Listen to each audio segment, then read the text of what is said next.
अस्सलाम वालेकुम dear students, उम्मीद है आप सब ठीक होंगे। डियर स्टूडेंट्स, आज का हमारा लेक्चर है lecture number 4, biology class 9th और चैप्टर था हमारा chapter number 1 introduction to biology.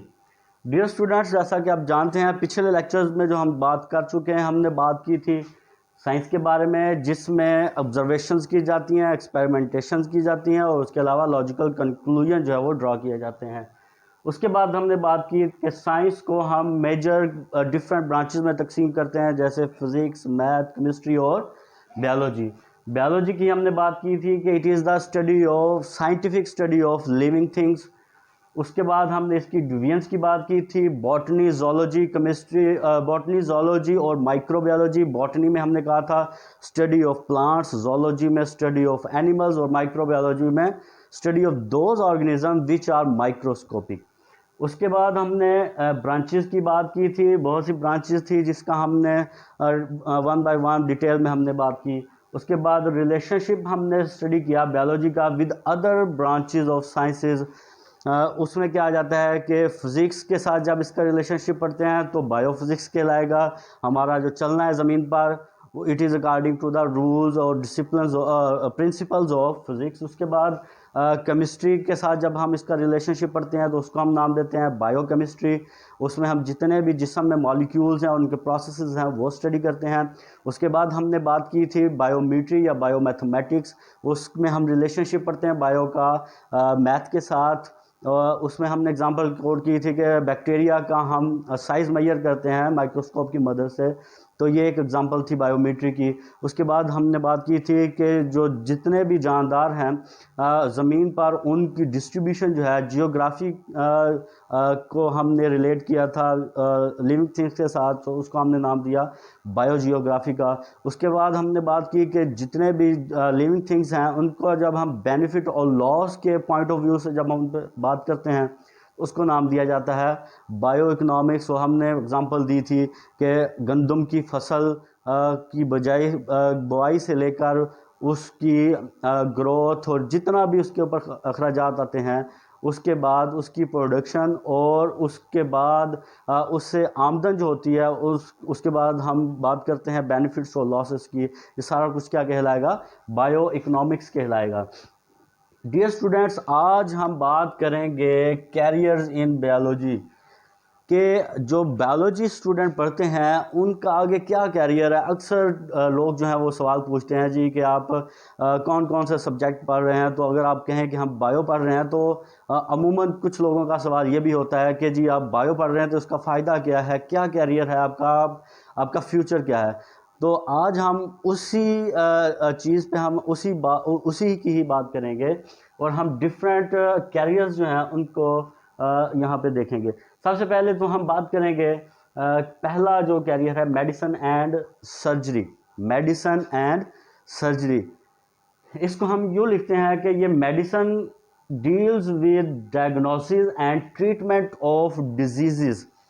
कि इसमें हम क्या करते हैं कि जो डिजीज़ हैं, मुख्तलिफ बीमारियां हैं, उनकी तशख़ीस की जाती है और उसके बाद उसके लिए हम डॉक्टर हजरात जो हैं वो आपको मेडिसिन लिख कर देते हैं कि ये मेडिसिन इस्तेमाल करें, इससे जो बीमारी जो है उससे छुटकारा हासिल किया जा सकता है। अमूमन आपको काफ़ी जगहों पर गली मोहल्लों में भी फिजिशियन जो है वो मिल जाते हैं, आपको बीमारी की जो है वो कोई ना कोई मेडिसिन जो है वो देकर आपका ट्रीटमेंट करते हैं।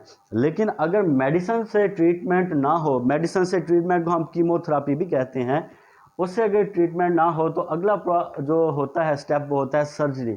सर्जरी किसको कहते हैं? Parts of body may be repaired, replaced और removed, for example renal surgery. यानी कि अगर आपका कोई ऑर्गन, कोई पार्ट जिस्म का वो मेडिसिन के बाद भी वो ठीक तरह से काम नहीं कर पा रहा, तो उसका अगला स्टेप ये होता है कि उसकी सर्जरी कर दी जाए। अब सर्जरी में भी क्या किया जा सकता है?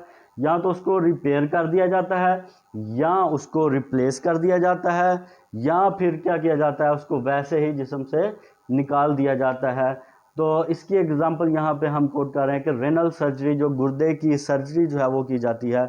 गुर्दे की पथरी जो है अक्सर जो है वो बन जाती होती है, उसको पहले तो मेडिसिन से ट्रीट करने की कोशिश की जाती है, उसके बाद जो है वो सर्जरी करके या तो पथरी को वहाँ से निकाला जाता है, या फिर अगर ये भी पॉसिबल ना हो तो रीनल ट्रांसप्लांटेशन, यानी कि उस गुर्दे को हटाकर नया गुर्दा जो है वो लगाया जाता है। इसके बाद डियर स्टूडेंट हम बात करते हैं फिशरीज। अगला जो कैरियर जो है जो आप अपना सकते हैं वो है फिशरीज। इसमें हम बात करते हैं it is profession of fish production. Profession of fish production यानी कि इसमें हम फिशेस की प्रोडक्शन के बारे में हम बात करेंगे।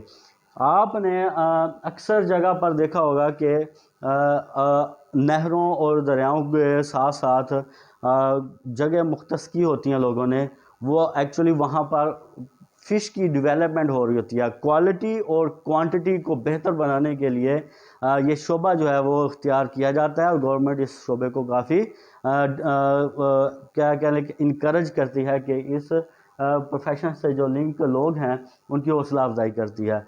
तो ये जो प्रोफेशन है वो आप अपना सकते हैं आफ्टर द बैचलर डिग्री और मास्टर डिग्री, यानी एमएससी और बीएससी के बाद। एमएससी और बीएससी के बाद आप ये प्रोफेशन जो है वो अडॉप्ट कर सकते हैं। और मुख्तलिफ यूनिवर्सिटीज़ जो हैं वो पाकिस्तान में फ़िशरीज़ के कोर्सेज़ जो हैं वो आपको करवाती हैं। इसके बाद डियर स्टूडेंट हम बात करते हैं कि एग्रीकल्चर जो है ये किस तरह का कैरियर है। एग्रीकल्चर में हम वो deal with food crops and animals which are source of food. Food crops and animals which are source of food. और ये आपको तकरीबन पाकिस्तान में हर जगह पर ही ये जो प्रोफेशन है ये आम मिल जाएगा। इसमें क्या करते हैं लोग, जो ज़मींदार लोग होते हैं वो ये काम जो है अमूमन अपनाए हुए होते हैं कि उन्होंने अपनी ज़मीनों पर जानवर भी रखे होते हैं और उन्होंने फसलें भी बोई होती हैं और उनकी पैदावार से जो है वो लुत्फ़अंदोज़ होते हैं। ये प्रोफेशन जो है ये एफएससी के बाद आप अपना सकते हैं। इसके बाद हाँ, ये जो एफएससी के बाद ये काफ़ी यूनिवर्सिटी जो हैं ये आपको एग्रीकल्चर में कोर्सेज जो हैं वो ऑफ़र करते हैं। सबसे जो मशहूर university of agriculture in Faisalabad जो है वहाँ पर आपको काफ़ी कोर्सेज जो हैं एग्रीकल्चर से रिलेटेड ऑफ़र किए जाते हैं। उसके बाद फोर्थ प्रोफेशन जो है वो है horticulture. It deals with art of gardening. Art of gardening यानी कि आपने अक्सर औकात कुछ पार्क्स जो हैं वो देखी होंगी जहाँ पर फूल वगैरह ऑर्नामेंटल प्लांट्स जो हैं वो उगाए जाते हैं, ऑर्नामेंटल फ्लावर्स जो हैं वो उगाए जाते हैं, ऑर्नामेंटल फ्रूट प्लांट्स जो हैं वो भी उगाए जाते हैं मुख्तलिफ पार्क्स में। PHA park and horticulture authority जो है वो इसको कंट्रोल कर रही होती है। तो ये प्रोफेशन जो है ये आप एफएससी के बाद जो है वो अपना सकते हैं और आपको फिर इसी तरह से जॉब जो है वो PHA में ऑफ़र होती हैं। इसके बाद ये स्टूडेंट बात करते हैं एनिमल हस्बेंड्री की। इसको हम यूँ डिफ़ाइन करते हैं branch of agriculture concern with breeding and care of domestic animals. ये एक्चुअली एग्रीकल्चर की ही ब्रांच है जो किस से डील करती है, breeding and care of domestic animals. जो घरेलू जानवर हैं उनकी ब्रीडिंग और उनकी केयर के बारे में ये जो ब्रांच है ये काम करती है। इसके अलावा हम इसमें बात करते हैं कि ये जो डोमेस्टिक एनिमल्स हैं इनको लाइव स्टॉक का नाम भी दिया जाता है। तो इस प्रोफेशन को आप अपना सकते हैं एफएससी के बाद और ये भी मुख्तलिफ यूनिवर्सिटीज़ आपको ऑफ़र करती हैं। उसके बाद फार्मिंग की बात करेंगे। It deals with development and maintenance of different types of farms. For example cattle farm आपने सुना होगा, पोल्ट्री फार्म आपने सुना होगा, डेयरी फार्म आपने सुना होगा। डेयरी फार्म में आपको दूध भी मिलता है और इस तरह से जो ये कैटल फार्म है और पोल्ट्री फार्म है ये प्रोटीन की क्वांटिटी को बेहतर बनाने के लिए ज़्यादा पैदावार के लिए, प्रोटीन की ज़्यादा पैदावार के लिए, गोश्त ज़्यादा प्रोड्यूस करने के लिए ये कैटल और पोल्ट्री फार्म जो हैं ये काफ़ी हेल्पफुल साबित होते हैं। इस प्रोफेशन को आप जो फिशरीज़ और एग्रीकल्चर और एनिमल हस्बेंड्री के कोर्सेज हैं मुख्तलिफ यूनिवर्सिटी ऑफ़र करती हैं, उसके बाद ही आप इस प्रोफेशन को इजीली अपना सकते हैं। इसके अलावा अमूमन आपको ये प्रोफेशन अपनाए हुए इर्द गिर्द आपको लोग मिल जाएंगे। मुख्तलिफ जगह पे आपको ये फार्म जो है वो, आप इर्द गिर्द देखें तो आपको ये फार्म जो है वो मिल जाएंगे। उसके बाद हम बात करते हैं फॉरेस्ट्री की। इसको हम डिफाइन करते हैं professionals who look after natural forest and advise to plant artificial forest, यानी जंगलात जो हैं, कुदरती जंगलात, उनकी लुक आफ्टर करना और नए जंगलात जो है वो उगाने की सिफारिश पेश करना गवर्नमेंट को कि हम नए जंगलात जो हैं ये इस जगह पर लगा सकते हैं। और जो ये फॉरेस्ट्री का कोर्स है ये एफएससी के बाद जो है वो ऑफ़र करती हैं यूनिवर्सिटी से, और मशहूर university of Allama Iqbal open university जो है ये कोर्सेज जो है ये अमूमन करवा रही होती है। उसके बाद लास्ट कैरियर जो आपकी बुक में मौजूद है, last not the least, is biotechnology. It deals with production of useful products through micro organism के ज़रिए से हम क्या करते हैं कि यूज़फुल प्रोडक्ट्स जो हैं उनको बनाते हैं इस कैरियर के ज़रिए। ये लेटेस्ट कैरियर है।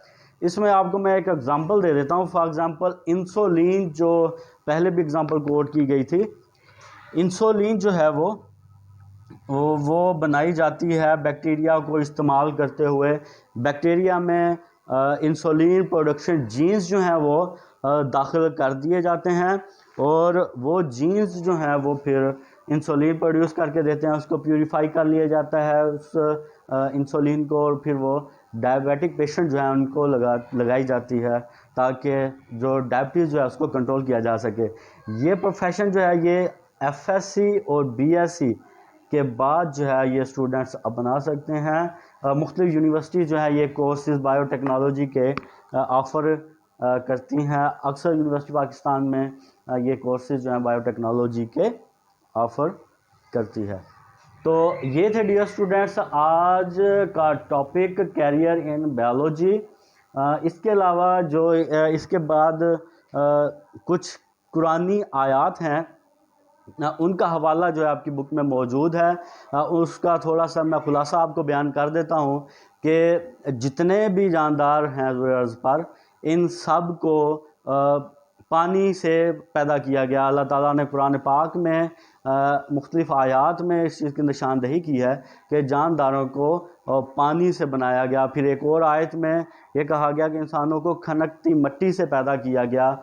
और पानी का सबूत इस चीज़ से साइंस देती है कि जानदारों के सेल का 60 to 70% प्रोटोप्लाज्म जो है वो पानी होता है। वो क्या चीज़ होती है? पानी।